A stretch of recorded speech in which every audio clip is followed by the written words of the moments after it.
వైసీపీలో పేరు మోసిన నాయకులంతా సైలెంట్ గా ఉన్నారు. ఒకరిద్దరు మాత్రం హడావిడి చేస్తున్నారు. ముఖ్యంగా సీనియర్ మంత్రి బొత్స సత్యనారాయణ తేనెతెట్టను కదిపినట్టు సీఎం జగన్ ప్రమాణ స్వీకారంపై మాట్లాడారు. జూన్ 9న విశాఖలో ప్రమాణ స్వీకారం చేస్తారని ప్రకటించారు. అటు తర్వాత వైవి సుబ్బారెడ్డి ఇలాంటి వ్యాఖ్యలు చేశారు. అదే సమయంలో సజ్జల రామకృష్ణారెడ్డి సైతం పొడిపొడిగా మాట్లాడి వెళ్లిపోయారు. మిగతా కోస్తా ఆంధ్ర, రాయలసీమ నాయకులు మాత్రం సైలెంట్ గా ఉన్నారు. ఉత్తరాంధ్ర నాయకులు మాత్రం హడావిడి చేస్తున్నారు. అయితే తొందరపాటుతో చేసే తప్పులు తర్వాత ఎంత తీరిగ్గా బాధపడినా జరిగిన డ్యామేజ్ ని తగ్గించలేని పరిస్థితి ఉంటుంది. ఈ విషయంలో తెలుగుదేశం కూటమి జాగ్రత్తగా అడుగులు వేస్తుంది. కౌంటింగ్ విషయంలో ఎలాంటి తొందరపాటు మాటలు వద్దని, సంయమనం పాటించాలని పార్టీ శ్రేణులను సూచిస్తుంది.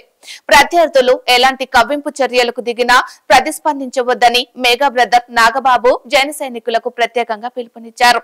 అదే సమయంలో ఎగ్జిట్ పోల్స్ ని నమ్మవద్దని, నమ్మి చేతులు కాల్చుకోవద్దని, పరోక్షంగా బెట్టింగ్లు కట్టవద్దని టీడీపీ శ్రేణులకు అంతర్గతంగా సమాచారం ఇచ్చినట్లు తెలుస్తుంది. అయితే వైసీపీ శ్రేణులు కొంతమంది అతి చేస్తున్నారు. తాము గెలుస్తామని చెప్పడం ఒక వంతు, కానీ కుప్పంలో చంద్రబాబు ఓడిపోతున్నారని, మంగళగిరిలో లోకేష్ పని అయిపోయిందని, పీఠాపురంలో పవన్ చాలా ఓట్లతో ఓడిపోతున్నారని ప్రచారం చేస్తున్నారు. ఫలితాలు ఇలా ఉంటాయని అంచనా వేయవచ్చు, కానీ వైసీపీ శ్రేణులు మాత్రం ప్రచారాన్ని పతాక స్థాయికి తీసుకెళ్తున్నారు. జగన్ విశాఖలో ప్రమాణ స్వీకార ప్రకటన వ్యూహాత్మకమై ఉండవచ్చు, కానీ వైసీపీ శ్రేణులు, జగన్ అభిమానులు అంతటితో ఆగడం లేదు.